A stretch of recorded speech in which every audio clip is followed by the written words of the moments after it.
So most of the time you'll see him pop Invis as he gets close. So if you put those wards slightly to the side, you can get some value out of it. Good point. Radiant side, looks like things will be fairly predictable from complexity in terms of who's playing what. Fly once again will be on his Lina. Swindle will take the Shadow Fiend once more mid. And Ziz on the Sven, 3 for 3 here. Z-Freak, he'll be on the Spirit Breaker on the 4, and that puts Moon Meander on the Darkseer. And it looks like complexity will also be doing the aggro try, same as they did in the last game. I think this is really good for complexity. I think they again get the lanes that they want, and C9, I feel like as a team is a bit weak at predicting their opponent's lanes, and a lot of times they get into a bad position in their early game. Because I really feel like this is a better setup for them. They can dive the Pugna, they can solo kill him easily, and it's just a Darkseer versus a Gyrocopter. Gyro's okay versus Darkseer and all, but if they're committing all these supports to just a single Darkseer, it's kind of bad. He might actually die down there. And they don't have that synergy of the decrep into that Rocket Barrage like you were talking about, so kill potential a little bit more limited. Ooh. And, up top, Bone 7, could this be the first blood? Mangos for it. He mangos indeed. He gets that Storm Hammer off, and now Bone 7 trying to eat his way through the trees. One more auto attack will do it, and Fly secures the first blood. Ooh. Ziz not going to be able to make it out, though. It's a 1-for-1, and Bone will get a kill from the grave. I mean, he does get the first blood, so it's a gold advantage, but if he doesn't buy out there, and he actually can't, he didn't get boots out of it, then it's not maybe the best. Moon. That looks like a dead Moon. He's some trouble here. He does have a Surge, but so many he's heroes. Definitely going down. Trying to do a little damage to Misery he can before falling. That'll make it 2-1 here as Cloud9 pulls into the lead with hero kills. Yeah, a bit unnecessary for him to die there, I feel. And again, Fly was the one that got the first blood on the top lane, so he's going to be able to get a fast boots. Ooh. No, sorry, I missed it. So, yep. Yeah, good stuff for Fly. Like we talked about last game, he got a lot of momentum, and I think he'll be happy to transition into a core if possible, based off this. Looks like Bounty Hunter will die to some neutrals here. It seems to be an intentional suicide into the Ancients, no surprise. Didn't want to spend his regen to heal. Thought it would be better just to spend your money and end up killing yourself. Lots of pings up top. Bone 7 will be initiated on again. Can Fly get it? Good nope, dodge. Sidestep by Bone. He will Fly actually in trouble now. Yeah, maybe. Oh, the decrep. A lot of damage. Got a salve, though. Not going to be able to finish him off.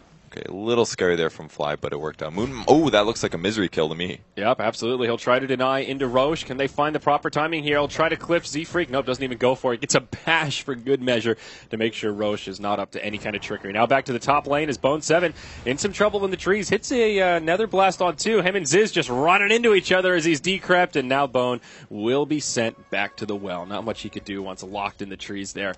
A lot of action already in this game. Purge 4-2 at only the 2.5-minute mark. That was kind of a lot of regen that they were forced to use there. Like the Souths keep coming out during the decrep because they know that they're not going to take any more damage. And Sven went for that, but they're fighting so often that he's already out of regen.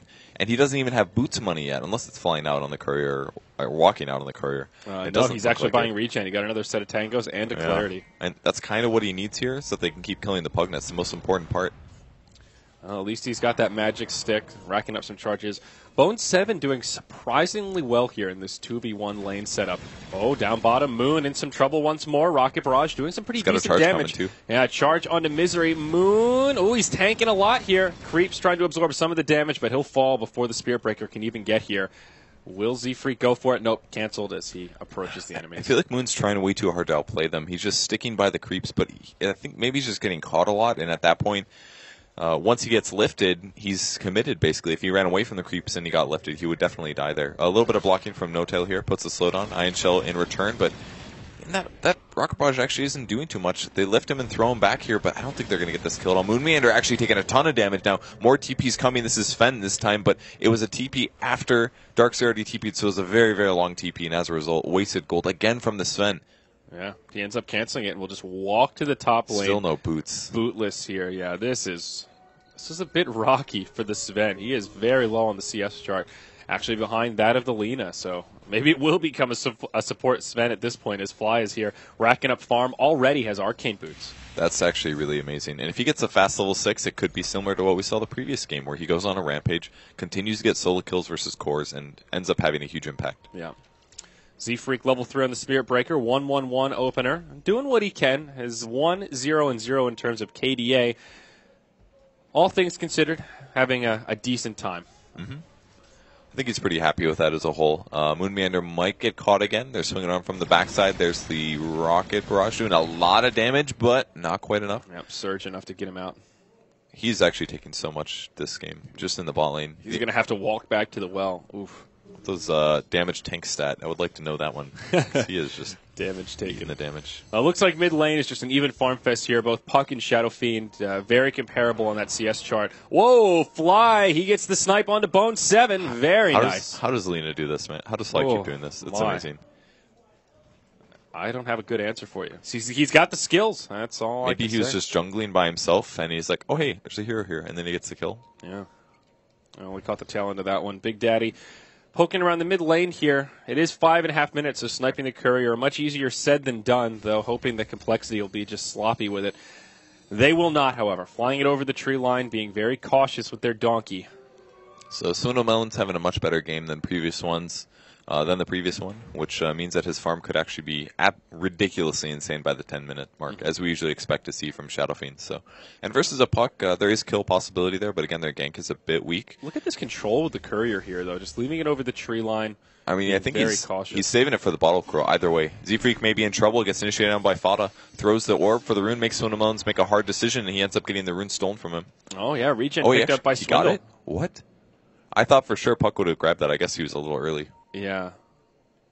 All right, well, good stuff for Swindle. Gets a regen in the bottle, almost level 7. Take a look at net worth, and he is number 1 by just a couple hundred gold over the Puck. The off lane for complexity is now going quite well. Fly cutting the creep wave, pulling into the easy camp. He's found his level 6, and now him and Ziz will start to pressure this tier 1 tower. Ziz finally picking up his boots, which is really what he needed there to be more survivable. Those first couple lanes, well, Fly in trouble, took a lot of damage from the small camp here, and he's going to have to ulti this before he dies, I think, but No Tail doesn't have boots yet, whereas Fly does. I can't believe he has that advantage. There's the nuke. They can't see him. He's invis here. I'm guessing they don't have detection. No detection. Is there some on Z-Freak, though? That is the question. There's not. And he'll even cancel the charge before he gets there. He is quite stuck. Well, that's unfortunate. We'll be able to charge out here in just a couple seconds, but less than ideal. So luckily for Fly there, doesn't end up feeding his killing spree. He's going to have some gold given when he does end up dying eventually.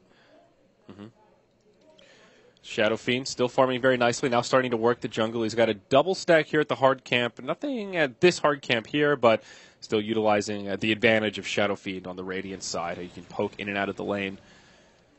Moon still struggling here in the safe lane. Only level 5. I guess it could be worse. He's getting set up on a little bit here. Rubik's trying to wrap around.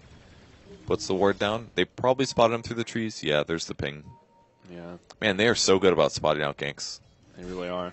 Moon playing much more conservative now, like you mentioned before. They do not know No Tail is sitting up there. Kind of good position. Ooh, he actually breaks the clarity potion. Nicely done there. He attacked while he was going invis, so he doesn't actually waste his invis. But if he was slightly wrong about that timing, he would be 100% dead. Yeah. Tower ends up going down. Last hit does go to Sven. Some recovery gold there. Radiant will use their glyph, but they won't be able to mount a defense. Nether Blast taking this tower down very quickly, and they will give the last hit to Envy on his gyrocopter. Envy having a much better time this game than he did last match as well. Oh, yeah. Number 2 on net worth and farming up to his heart's content. Yeah, we're going to see him be a huge threat this game for sure. If he does get the early start that he's used to, I know for a fact that he's going to play well. But sometimes you get behind and you get tilted, and you think that the only thing you can do is try to do greedy farming. And I've heard Envy say that, well, just do some greedy farming where you know you're going to die. Gank on Moon here. Moon, smart idea to run across the other way. He'll try to juke him out. Call down will fall just a little bit short, as will the orb of or illusory aura. But yeah, telekinesis catches him. Nowhere to go. He had some stick charges. Won't even try to burn those. They'll instead use this time to pressure the Tier 1 tower mid. Double damage up on Swindle, making this a pretty easy tower siege. Even Ziz on his way over. He's popped the War Cry now. God's Strength coming up in about 10 seconds. They will secure that tower. So good exchange here for complexity. They end up trading 2 for 1 in terms of Tier 1 towers. I think they're pretty happy about that because they completely opened up their opponent's jungles.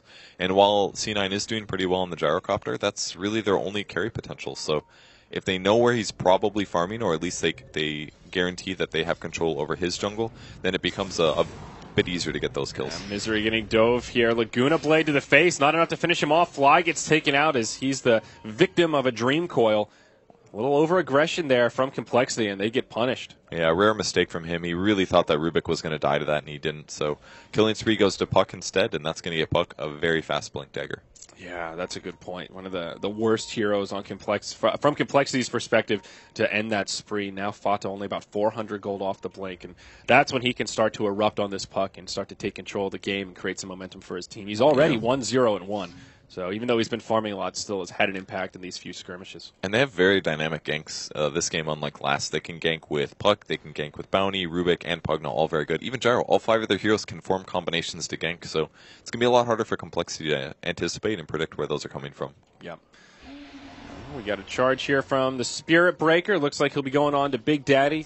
Got a this dust. time he's got detection. Yeah, dust and sentries. He will dust him up. There is some support inbound, but Fly just a little bit too far back. Connects with the Dragon Slave. Not enough damage for the kill, as there is no Laguna Blade still on cooldown for another 5 seconds or so. Meanwhile, in the Radiant Jungle, Bone 7 walks into the danger zone, gets the Nether Ward down, but it doesn't matter. It'll just be extra gold going the way of Complexity as they get a freebie on the Pugna. Yeah, Moon uses the wall there, but I think that's completely fine. It's actually a quite big nuke at level 150 damage, yeah. And it's a spell that only costs 125 mana. The cooldown's really big, but he doesn't even have vacuum levels yet, so it just helps guarantee those kills. It's a great spell to cast in the early game in any gank situation like that, where it's kind of close. Yeah. And Swindle Melon's going for a very similar build compared to last go-around. Aquila power trades to get things started. Now right into the mech so they can start grouping up, continue sieging, and do what Complexity does best aside from sieging towers, take team fights in the mid-game. So Ziz is a bit underfarmed compared to where he was in the previous game, just sitting on treads with the wand here. But he is rotating a lot, so his playstyle hasn't changed very much. And if he plays as well as he did in terms of ganks, he's going to be able to recover this no problem. But his mana pool is still a little bit low, and it's not quite as easy as it was in the previous game because his attack speed's slower, all that stuff. Misery's going to die for sure, though. Yep. Good attempt on him, but not living through that one. Complexity did a good job going in there. They didn't completely group up. They didn't let the telekinesis make that harder than it needed to be. Just a very easy kill there for Complexity. Sven gets a kill, and they're trying to take another tower to destroy the farm position of C9. Yeah, now we talked about ways of dealing with... Oh, we'll hold that thought here as Eternal Envy gets initiated on by Ziz. He might be in a little deep here. Dream